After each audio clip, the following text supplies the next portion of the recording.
Salut, ça va, vous allez bien? Aujourd'hui, on va voir les homophones grammaticaux. La fois passée, on a vu ensemble les homophones lexicaux et on a dit c'est quoi les homophones. Les homophones, ce sont des mots qui se prononcent dans une façon singulière, mais le sens, dans le sens et l'orthographe sont différents. Il y a une remarque seulement, il suffit de savoir les règles de la grammaire pour faire la différence. Ça c'est les homophones grammatiques. Maintenant, je donne des exemples concernant les homophones grammaticaux. On commence par un homophone, c'est le A, on a A et A. Donc A, c'est quoi? A, c'est l'auxiliaire, avoir au présent.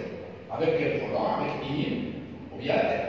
Et on a A avec le pronom tu, tu as, un AS, et on a A, c'est la préposition A, après A, le verbe celui A, l'infinitif. D'accord? Ça c'est A. Deuxième exemple, bien sûr, on a sans, et on a sans, sans S-O-N, c'est le pronom possessif, bien sûr, ce que je possède.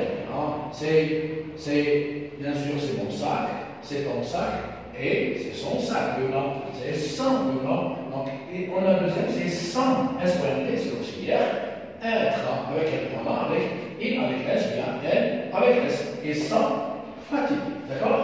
Troisième exemple, bien sûr, on a le on, et on a on, et on a O-N-T. On, ça explique quoi? Ça explique le lieu, en classe. Le lieu, en classe. Et on a on, c'est un pronom indéfini. On dit, c'est un pronom indéfini. D'accord? Et on a on, O-N-T, c'est l'auxiliaire, avoir au présent. Ils ont dit, ils ont O-N-T, elles ont dit, O-N-T. Bon, troisième exemple, on a C. On a C et on a C. D'accord? C et C. C'est quoi C? On voit qu'il y a ce plus le et. Auxiliaire, ce, C. Et c'est levé. Et c'est levé. D'accord? Ici, c'est le passé composé. D'accord? C'est le C. Et on a C. C'est quoi C? C'est un présentatif. On emploie C pour présenter. Et pour définir. Exemple, l'Internet, c'est un bon moyen. Donc, c'est ici C et C. On a quatre, c'est quatrième exemple, bien sûr. On a C et C. Le C ici, c'est classe. Donc, c'est quoi C? C'est un pronom possessif. C, le réel, C. Et on a C, C-E-S, c'est fleur, c'est rose, C. On emploie C pour désigner, c'est un adjectif démonstratif, pour désigner, qu'est-ce qu'on désigne? On désigne un objet, une chose ou bien une personne. Donc, il y a un autre exemple, on a c'est le ce et le ce et ce. Est-ce que c'est un pronom personnel? Bien sûr, il se lève, d'accord? On a ce, c'est un adjectif démonstratif. Ça, c'est devant un verbe, et le ce devant un nom, d'accord? Il se lève, le verbe lever, et se lève. Et ici, on a ce chien, ce bureau, d'accord? C'est un adjectif démonstratif. On a d'autres, c'est la sixième, d'autres homophones. Par exemple, on a mais, et on a mais, M-S, et on a M-A-I-S. Oui, d'accord? On a mes professeurs. Ça veut dire que c'est un pronom possessif, d'accord? Pronom possessif, pluriel.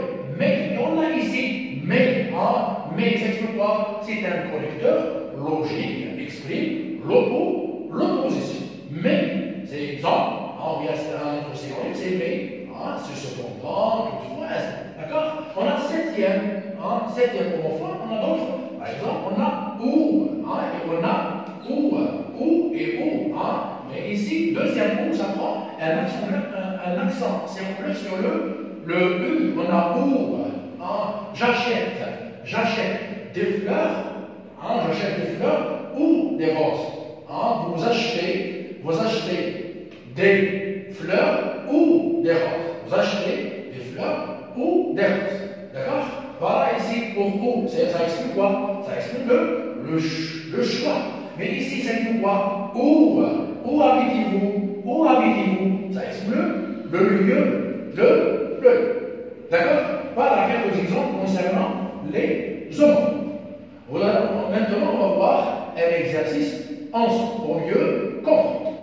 Donc maintenant, on va voir une activité ensemble, un petit exercice pour mieux bien ce que j'ai dit, pour mieux comprendre c'est quoi les homophones grammaticaux. Donc la question c'est quoi? Compléter les phrases suivantes par un homophone grammatical que voilà.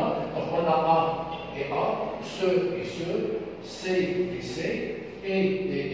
Bien sûr, c'est une remarque ici. On a oublié de mentionner dans le cours. Le et, quand est-ce qu'on emploie et? Bien sûr, et, ET, c'est une conjonction de coordination.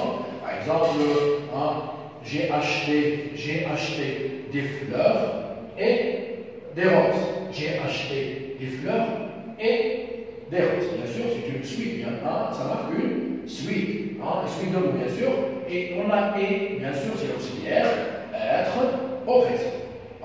Il est fatigué. Il est fatigué. D'accord? Voilà, c'est le et le et. D'accord? Très bien. Donc, et on a un autre homophone, c'est le C et le C. Donc, on va voir la première phrase ensemble. Elle levait très tôt ce matin. Elle levait très tôt ce matin. Bien sûr, on a ici elle, c'est un pronom personnel. Qu'est-ce qu'on fait ici? Et on a ici un participe passé. Un participe passé. Donc ici, si on emploie comme homophone grammatical, on emploie, bien sûr, on a le C. Pourquoi? Parce qu'on a le participe passé, c'est levé. Donc c'est, et elle s'est levé. Parce qu'on est comme ça, non, et c'est C. Présentatif, mais on a un verbe, lever. Donc elle s'est, on dit comme ça. Elle s'est levée. Elle s'est levée. C'est le passé composé. Elle s'est levée. Bien sûr, c'est un verbe pronominal. Se lever. Elle s'est levée très tôt ce matin. D'accord? La deuxième phrase maintenant. Il est trop de vent pour sortir en bateau. Il a trop de vent pour sortir. En bas. Bien sûr, on écrit comme ça. Qu'est-ce qu'on écrit? Il y a A. Et quel est est-ce qu'on écrit A avec l'accent? Il y a l'accent. C'est l'auxiliaire avoir. Non, on écrit avec l'auxiliaire avoir. Il y a. D'accord? Il y a trop de vent pour sortir en bateau. C'est l'auxiliaire avoir aurait. Troisième phrase là. Bien sûr, je vais ici, l'espace. Trop difficile pour moi, je ne peux pas le faire. Ici, c'est C que là. Et est-ce qu'on a avec le C et le C? Non, c'est. Ici, c'est le présentatif. Là, on présente. Qu'est-ce qu'on écrit? On écrit comme ça. Le C, c'est trop difficile pour moi, je ne peux pas le faire. Ça, c'est troisième. Quatrième maintenant, bâtiment que tu vois là-bas et la nouvelle gare. La nouvelle. Qu'est-ce qu'on écrit? Est-ce qu'on dit ici ce ou ce? Non, c'est. Donc, c'est ce bâtiment. On désigne par le doigt. Donc, c'est un adjectif démonstratif. On écrit comme ça. C'est ce bâtiment que tu vois là-bas est la nouvelle gare. Ça, c'est la quatrième phrase. Septième phrase. Où passer mon blouson? Où est? On écrit où est. Mais, est-ce qu'on écrit comme ça? Le est, conjonction de condamnation de est. Qu'est-ce qu'on voit ici? Il s'agit d'un verbe. Donc, qu'est-ce qu'on écrit ici? C'est l'auxiliaire être. Donc, c'est E-S-T. Où est passé mon blouson? Où est passé mon blouson? Ça, c'est la cinquième phrase. Maintenant, sixième phrase, la chatte. La chatte. Le chat. La chatte, c'est le féminin. Là, la chatte fait la toilette de si petits. Et est-ce qu'on écrit avec C? Le C, c'est un adjectif, bien sûr, démonstratif pluriel de ce, avec C, c'est le pronom, bien sûr, pronom possessif. D'accord? Donc, la chatte fait la toilette de, est-ce qu'on dit de si petits ou de si petits? Ici, on écrit avec le C, c'est un pronom possessif, de si petits. C'est les petits de la chatte. D'accord? C'est un pronom possessif. Septième phrase maintenant, il commence à dire la vérité. Il commence à dire. Qu'est-ce qu'on a dit? Qu'est-ce qu'on a dit A ici, le A. C'est une préposition. Après la préposition A, le verbe serait A, l'infinitif. Donc ici, on a le premier commence, c'est un verbe conjugué. Deuxième serait A, il commence à dire la vérité. À dire la vérité. Huitième phrase, chaque fois qu'il lui arrivait, chaque fois qu'il lui arrivait de plaindre, est-ce qu'on dit se plaindre? On dit est-ce que se plaindre, parce que c'est un pronom. Et ici, pour la plainte, c'est un verbe. Quelle est la réponse entre ce et ce? On a dit ce, c'est un arrêt démonstratif. Après ce, il y a le nom, mais ici, après le ce, il y a un verbe. Voilà le verbe plaindre. D'accord? La dernière phrase, il n'y a plus de fleurs, il n'y a plus de fleurs dans ces pots. Dans ces pots. On marche sur quoi ici? On parle sur un adjectif démonstratif pluriel. Pourquoi on a ici, on a O-P-O-T-S. Donc on écrit avec C-E-S. D'accord? Dans ces pots. Donc, nouvelles informations concernant les homophones, grammaire, grammaire. Et pour la prochaine fois, on va voir d'autres cours, Inch'Allah. Merci.